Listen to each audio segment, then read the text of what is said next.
Hey,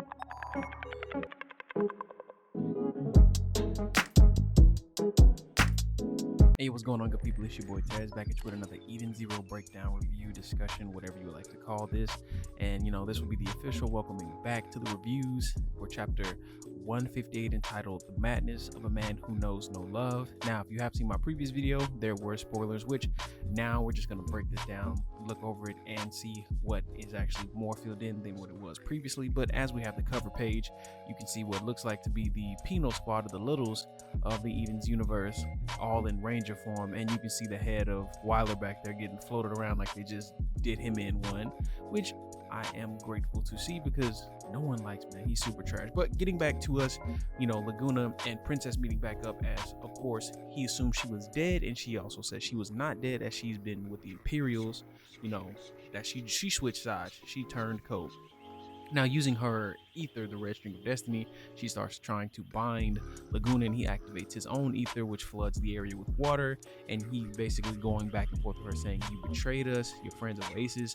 And again, she said he's the man who ran away and betrayed them, but he lets her know that he left in order to attain power. He wanted to get a power to help the Liberation Army take down Nero. He wanted to become stronger, and he was like, he made his mind up, like, even though he left, his convictions or his principles never changed. It was all within mind to defeat Nero.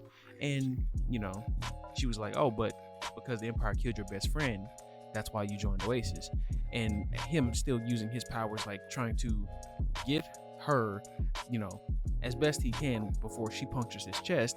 He was like, "But they killed the old boss, they killed your father, they killed your dad." And she's just like, "What about it?"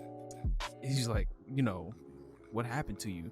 And then she starts explaining the red string of destiny, which triggers this flashback, about her asking, "Do you believe in the red string of destiny?" And Laguna saying, "I don't know." And she says that she does. And she believes somewhere in the wide cosmos that a man of my destiny is tied to an invisible red thread. It's invisible. How do you know it's red? You seriously have no sense of romance. So it's typically like the romantic version of tying a red ribbon around your pinky and it being bound to someone else. And this keys into how Ibaraki plays into it, because in my spoilers video, I couldn't figure out how or why he was there. I didn't know this was still part of the flashback. I thought he actually may have been actually there in the know, the current, saying that it may have been him and her actually bound together. And he's like, "I'm kidding." And then she says she hates Laguna, but the red string of destiny. He's like, "You mean to say you're tied to Nero?" He's like, "No, Prince Shura, he's the man of my destiny." And this is Laguna giving his personal opinion on Shura, and I also agree with him. The snot-nosed brat who killed dozens of our friends and your own father, the one who subjugated the Al Cosmos, and every atrocity, that's Shura. He's like, "Yes, no one can fight their destiny." So he's like, "Look, he's got you seriously brainwashed." And he's like, "I'm going to open your eyes," as he begins to flood even more water with his gear. Like, I really want to know how Laguna obtained his power. Like, it would be nice to get a flashback of them telling us what happened, how he obtained it, what he had to go through to get it. Because I'm assuming it's not easy to be taught ether, or especially, we see there's gravity being taught from Ziggy and Zeno in the School of Gravity. Well, is there a school for each of these independent types of ether elements or anything of the sort, unless you can naturally develop them on your own without training? In some cases, I believe that'd be Rebecca, but Rebecca might be a special case. And that's when she says, "No, the one who needs their eyes open is you. You'll see that no one can defeat the Empire." As she then throws lots of more strings around, and she creates a wall web, kind of like a string matrix, which prevents his water from getting through. He's like, "How are you blocking my string?" She's like, "My ether steel thread blocks everything." So we get a name for it. I thought it was like the red string of destiny. So her ether gear is called steel thread, which is, they don't really explain how she got it, but it's dope. It's dope to say nonetheless. But she's actually causing Laguna a severe amount of pain as she's sewing his body, and not even Goodwin could beat her, as she claims. And she's like, "You think you can?" As he falls to the ground, he's like, "I will kill anyone who tries to get in Shura's way, even you." So like, the princess has really gone over to the dark side. She is no longer the princess that they knew. Of course she isn't, but I was always curious as to why, like, everyone was treating her like trash, and Shura, more so didn't really treat her like trash, but at the same time he didn't really give her that same um, acknowledgement or harsh treatment. Kind of like she was something to him, but not as trash as everyone else assumed her to be. And she was like, Laguna's like the red string of destiny with a joke. It's only red because it's soaked in blood. Sure as brainwashed you, that's all. And then she begins to kick him on the ground and say, let me tell you a story. 3 years ago, I tried to rescue some Oasis members. I headed to the temple and was captured by the Empire. Every day I was subjected to the cruelest torture and humiliation. Prince Shura almost killed me time and time again. So okay, so it is like a form of brainwashing, I'd say.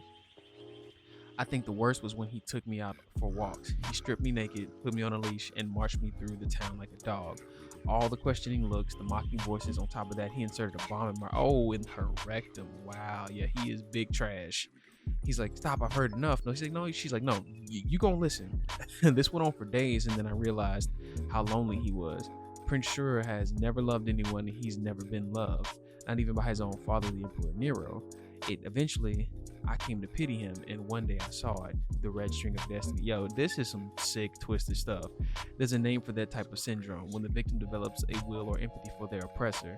I wouldn't expect you to understand. You'll never know the strength of destiny's bond, or the madness of the man who doesn't know love. And then we get switched back over to the rest of the squad, and Pino saying, Master, I picked up Miss Witch's life signature on the other side of the door, which, we're on our way. Shiki yells out, and then we see the scene from, if you've seen the spoilers, you already know. I cannot stand Shura. He's standing over what looks to be a lifeless and dead witch, and he's like, you took too long, Shiki. As Rebecca, Shiki, Pino, and Happy are all in shock, he's like, I played with your toy and I broke it. And as we get a scene of a more close-up look at Witch's face, as whatever fluid may be running from her nose and eyes and her mouth, and that lifeless look, you can see the anger and rage and what I'm assuming is the seething darkness of gravity around Shiki. And guys, that would do us for chapter 158.